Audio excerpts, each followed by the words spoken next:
नमस्कार. आवाज माझा वृत्तवाहिनीत आपल्या सगळ्यांचं स्वागत. वळीच्या काही ठळक घडामोडींकडे. 700हून अधिक रिक्षा चालकांची परीक्षा संपन्न. अनधिकृत होर्डिंग्स तात्काळ हटवण्याचे निर्देश आणि वर्षा जल संधारण प्रणाली प्रभावीपणे राबवण्याचं आवाहन. महाराष्ट्र राज्याचे उपमुख्यमंत्री एकनाथ शिंदे यांच्या मार्गदर्शनाखाली तसंच परिवहन मंत्री प्रताप सरनाईक यांच्या संकल्पनेतून रिक्षा चालकांना मराठी भाषा येणं बंधनकारक करण्याच्या निर्णयानंतर राज्यभर या उपक्रमाची अंमलबजावणी सुरू झाली आहे. त्याच पार्श्वभूमीवर ठाण्यात प्रादेशिक परिवहन विभाग आणि कोकण मराठी साहित्य परिषद यांच्या संयुक्त विद्यमानं रिक्षा चालकांसाठी मराठी भाषा शिकवण्याची विशेष कार्यशाळा आयोजित करण्यात आली. ठाण्यातील नौपाडा येथील आदित्य प्रतिष्ठानच्या अभिनय कट्टा इथे उपक्रमाचं ठाणे जिल्हा समन्वयक शिवसेना विभाग प्रमुख किरण नागते यांच्या पुढाकारानं ही कार्यशाळा पार पडली. ठाण्यात सुरू झालेल्या या उपक्रमाला रिक्षा चालकांचा उत्स्फूर्त प्रतिसाद मिळाला. तब्बल 700हून अधिक रिक्षा चालकांनी मराठी भाषा लेखन, वाचन आणि संभाषणाचं प्रशिक्षण घेतलं. ठाण्यातील पहिली ही कार्यशाळा आहे. या प्रशिक्षणानंतर मंगळवारी प्रशिक्षणार्थी रिक्षा चालकांची मराठी भाषेची परीक्षा घेण्यात आली. परीक्षेद्वारे रिक्षा चालकांनी मराठी भाषेचं मूलभूत ज्ञान आत्मसात केले का याची पडताळणी करण्यात आली. या परीक्षेत मोठ्या संख्येनं रिक्षा चालक उत्तीर्ण झाले असून त्यांना पुढील टप्प्यात प्रमाणपत्रांचं वितरण करण्यात येणार असल्याची माहिती किरण नागते यांनी दिली. या कार्यक्रमाला ज्येष्ठ माजी नगरसेवक भास्कर पाटील, केंद्र प्रमुख अपर्णा नेमकर, सहाय्यक मोटार वाहन निरीक्षक विशाखा ठाकरे, शेखर टेंभरे, मनीषा रानडे, पौर्णिमा दळवी, हेमा दप्तरी, सविता घुरे, वैशाली जोशी, नितीन वाढवकर, प्राध्यापक सागर जाधव, साधना ठाकूर, ॲडव्होकेट सुयश प्रधान यांच्यासह अनेक मान्यवर उपस्थित होते. या उपक्रमामुळे मराठी भाषा न येणाऱ्या रिक्षा चालकांना प्रवाशांशी अधिक प्रभावी संवाद साधता येणार असून मराठी भाषेचा सन्मान आणि दैनंदिन व्यवहारातील वापर वाढण्यासही मदत होणार आहे. परिवहन मंत्री प्रताप सरनाईक यांच्या निर्णयाला प्रत्यक्ष कृतीची जोड देणारा हा उपक्रम ठाण्यात यशस्वी ठरला असून विविध स्तरातून त्याचं स्वागत करण्यात येत आहे. मराठी भाषा जपणं, संवर्धन करणं आणि सर्वसामान्यांच्या दैनंदिन व्यवहारात तिचा अधिकाधिक वापर व्हावा या उद्देशानं अशा प्रकारचे उपक्रम राज्यातील इतर शहरांमध्येही राबवण्याची अपेक्षा व्यक्त केली जाते. ठाण्यात सोमवारी धक्कादायक घटना घडली होती. ठाण्याच्या ईस्टर्न एक्सप्रेस हायवेवरील 3 हातनाका परिसरातील फुटओव्हर ब्रिजवर लावण्यात आलेल्या वाढदिवसाचा बॅनर सोमवारी सकाळी अचानक खाली कोसळला. ब्रिजच्या खालून रस्त्यावरून जाणाऱ्या एका दुचाकीस्वाराच्या डोक्यावर हा बॅनर पडला होता. सुदैवानं दुचाकीस्वार आणि सहप्रवाशाला गंभीर दुखापत झाली नाही. मात्र या घटनेनं नागरिकांमध्ये घबराटीचं वातावरण पसरलं आणि व्हिडिओ व्हायरल झाल्यानं प्रशासनाला सुद्धा जाग आली.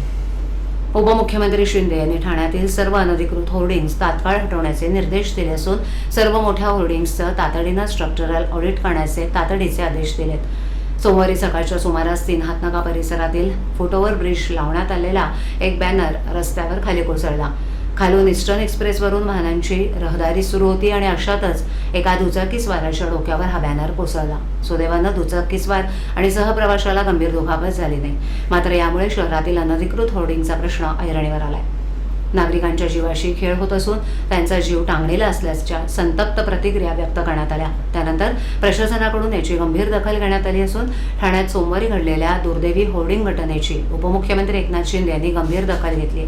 त्यांनी तात्काळ ठाणे महापालिका आयुक्तांना फोन करून शहरातील सर्व अनधिकृत होर्डिंग्स तातडीनं निष्कासित करण्याचे आदेश दिले. त्यासोबतच पावसाळ्यात वाऱ्या पावसामुळे पुन्हा अशी कोणतीही दुर्घटना घडू नये यासाठी शहरातील सर्व मोठ्या होर्डिंग्सचं तातडीनं स्ट्रक्चरल ऑडिट करण्याचे कडक निर्देशही उपमुख्यमंत्र्यांनी दिलेत. धोकादायक ठरणाऱ्या होर्डिंग्सवर आणि बेकायदेशीर फलक लावणाऱ्या दोषींवर कठोर कारवाई करण्यात यावी असं त्यांनी स्पष्ट केलं. उपमुख्यमंत्र्यांच्या या आदेशानंतर पालिका प्रशासन ॲक्शन मोडमध्ये आलं असून काल रात्रीपासून शहरात कारवाईची मोहीम हाती घेण्यात आली आहे. आज जपून ठेवलेला पाण्याचा प्रत्येक थेंब भविष्यातील पाणी टंचाई टाळेल असा संदेश देत ठाणे महापालिकेनं शहरातील नागरिक, गृहनिर्माण संस्था, व्यापारी संकुलं, शैक्षणिक संस्था तसंच औद्योगिक आस्थापनांना वर्षा जल संधारण प्रणाली प्रभावीपणे राबवण्याचं आवाहन महापौर शर्मिला पिंपळकर आणि आयुक्त सौरभ राव यांनी केले. हवामानातील बदल, एल निनो सारख्या जागतिक हवामान विषयक घटनांमुळे अनियमित पाऊस, त्यामुळे भविष्यात पाणी टंचाई समस्या अधिक गंभीर होण्याची शक्यता आहे. जलसंकटाच्या पार्श्वभूमीवर प्रत्येकानं पावसाच्या प्रत्येक थेंबाचं संवर्धन करणं ही काळाची गरज असल्याचं प्रशासनानं नमूद केलंय. प्रत्येक इमारतीच्या छतावर पडणारं पावसाचं पाणी संकलित करून ते भूजल पुनर्भरणासाठी वापरणं ही काळाची गरज बनली आहे. पावसाच्या पाण्याचा योग्य वापर केल्यास भविष्यातील पाणी टंचाई कमी करण्यास मोठी मदत होऊ शकते. वर्ष जलसंधारणामुळे भूजल पातळीत वाढ होऊन विहिरी, बोरवेल आणि नैसर्गिक झरे अधिक काळ पाण्यानं भरलेले राहतात. तसंच उन्हाळ्यात पाण्याची उपलब्धता वाढून पाणी टंचाईच्या समस्येवर प्रभावी उपाय मिळू शकतो. शेतीसाठी सिंचनाचं पाणी उपलब्ध होण्यास मदत होतं, तर पर्यावरण संवर्धन आणि नैसर्गिक जलस्रोतांचं संरक्षणही साध्य होतं. शिवाय पावसाचं वाहून जाणारं पाणी नियंत्रित झाल्यानं पूर परिस्थितीचा धोका कमी होण्यासही मदत होते. टँकर किंवा इतर पर्यायी पाणी पुरवठ्यावर होणारा खर्चही कमी होतो. योग्य प्रक्रियेनंतर हे पाणी विविध घरगुती आणि अन्य उपयोगांसाठी वापरता येऊ शकतं. सर्वात महत्त्वाचं म्हणजे भावी पिढ्यांसाठी पाण्याचा शाश्वत साठा निर्माण करून जलसुरक्षेला बळकटी मिळते. ठाणे महापालिकेनं सर्व नागरिक, संस्था आणि आस्थापनांनी आपल्या परिसरात वर्षा जल संधारण प्रणाली उभारून पाण्याच्या संवर्धनासाठी सक्रिय सहभाग नोंदवावा असं आवाहन केलंय. पावसाचा प्रत्येक थेंब जपा, भविष्यातील पाणी सुरक्षित करा हा संदेश देत पालिकेनं जलसंवर्धन ही सामूहिक जबाबदारी असं नमूद केलंय. तलावांचं शहर आता कॉन्क्रीटचं शहर होऊ लागलं असून पर्यावरणाला धक्का पोहोचतोय. त्यामुळे कावेसर तलावाचं कॉन्क्रिटीकरण होऊ देणार नाही असं आमदार संजय केळकर यांनी ठणकावून सांगितलंय. हिरानंदानी परिसरातील नागरिक आणि पर्यावरणप्रेमींनी आज जनसेवकाचा जनसंवाद या कार्यक्रमात आमदार संजय केळकर यांची भेट घेतली. यावेळेला त्यांनी कावेसर तलावाला कॉन्क्रिटीकरणापासून रोखण्याची मागणी केली. याबाबत बोलताना केळकर यांनी नागरिकांना आश्वासित केले. एकेकाळी ठाणे शहर हे तलावांचं शहर म्हणून ओळखलं जात होतं. आता अतिक्रमणांमुळे तलाव गायब झालेत. कावेसर तलाव परिसर पर्यावरणपूरक असून इथे विविध जातींचे पक्षी आणि जैवसाखळी अस्तित्वात आहे. कॉन्क्रिटीकरणामुळे पर्यावरणाला बाधा पोहोचणार असल्याचं नागरिकांचं म्हणणं आहे. त्यामुळे तलावाची नैसर्गिक अवस्था टिकून राहील यासाठी प्रसंगी आमदार निधी देईन असंही केळकर यांनी सांगितलं. भाजपाच्या खोपट येथील 111व्या जनसेवकाचा जनसंवाद या कार्यक्रमात अनेक नागरिकांनी निवेदनाद्वारे तक्रारी केल्या. ठाण्यात सुरू असलेला SIR प्रकल्प कौतुकास्पद असला तरी या प्रकल्पाच्या विकासकांच्या आडमुठेपणामुळे आजूबाजूच्या इमारतींना धोका निर्माण झालाय. याबाबत SRE अधिकाऱ्यांशी बोलून विकासकावर कारवाई करण्याची सूचना केल्याचं केळकर यांनी माध्यमांना सांगितलं. तलाव जो आहे तो अतिशय नैसर्गिक आहे. तिथे विविध प्रकारचे पक्षी त्या ठिकाणी येतात आणि अतिशय चांगल्या पद्धतीने पर्यावरणपूरक असं वातावरण त्या ठिकाणी आहे. ते तसंच राहावं याच्याकरता आणि ही मागणी घेऊन ती मंडळी आली होती. त्या ठिकाणी मी पण आधी गेलेलो होतो आणि त्याच्यामुळे मला त्याची कल्पना असल्यामुळे आम्ही त्यांना आश्वासित केलं की तो आपण प्रोटेक्ट करू, तिथे कुठेही कॉन्क्रिटीकरण होणार नाही आणि त्या ठिकाणी कृत्रिम अशा प्रकारचं कुठलंही काम न करता स्थापत्य काम तो नैसर्गिक असा आपण तलाव ठेवू. म्हणजे ठाण्याच्या दृष्टीने ते एक वेगळं आकर्षण ठरेल आणि मी स्वतः त्याच्याकरता लक्ष पण घालणार आहे. पालिकेची तिजोरी रसातळाला गेली असल्यानं विविध विकास प्रकल्पांसाठी निधी उभारताना प्रशासनाला तारेवरची कसरत करावी लागते. त्यामुळे शहरातील पायाभूत सुविधा आणि पर्यावरणपूरक विकास प्रकल्पांसाठी ठाणे महापालिका तब्बल 400 कोटींचं कर्जरोखे उभारणार आहे. यामध्ये 200 कोटी रुपयांचं म्युनिसिपल बॉन्ड आणि 200 कोटी रुपयांचं ग्रीन बॉन्ड करण्याचा प्रस्ताव प्रशासनानं तयार केलाय. मंजुरीसाठी तो महासभेत ठेवण्यात येणार आहे.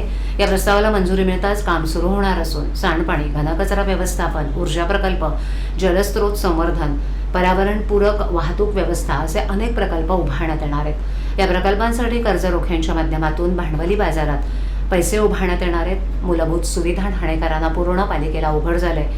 दरम्यान नागरी सुविधांची वाढती गरज लक्षात घेता ठाणे महापालिकेला मोठ्या प्रमाणावर निधीची आवश्यकता भासते. पालिकेच्या उत्पन्नामध्ये मालमत्ता कर, शहर विकास शुल्क आणि अन्य महसुली स्रोत आणि शासकीय अनुदानाचा समावेश असला तरी शहरातील भांडवली प्रकल्पांच्या उभारणीसाठी ही रक्कम अपुरी पडते. त्यामुळे भांडवली बाजारातून कर्जरोख्यांच्या माध्यमातून निधी उभारण्याचा निर्णय प्रशासनानं घेतलाय. न्याय हक्काच्या मागण्यांसाठी अनेक संघटना, पक्ष आणि ठाणे महापालिकेसमोर निदर्शनं, उपोषणं, आंदोलन करत असतात. मात्र यापुढे ही जागा बदलली जाणार आहे. सर्व संघटनांना आता परमार्थ निकेतन समोर निदर्शनं करण्याची परवानगी देण्यात येईल. याबाबतचा प्रस्ताव महासभेपुढे मांडण्यात येणार आहे. महापालिकेसमोरची जागा शांतता क्षेत्र म्हणून जाहीर करण्याचा निर्णय घेतल्यानं आंदोलनाची जागा बदलली जाणार आहे. ठाणे महापालिका मुख्यालयासमोर येणारे मोर्चे, धरणं, आंदोलनं, उपोषणं यामुळे अनेकदा वाहतूक कोंडी होते. तसंच त्याचा कार्यालयीन कामकाजावर देखील परिणाम होतो. अनेकदा सुरक्षा रक्षक आणि आंदोलनकर्ते यांच्यात बाचाबाचीही होत असते.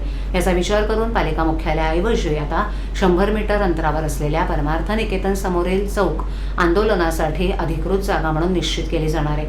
या चौकात मंडप उभारण्याची परवानगी देण्यात येईल. तसंच शिष्टमंडळाला पालिकेच्या अधिकाऱ्यांची भेट घेण्याची मुभा सुद्धा मिळेल.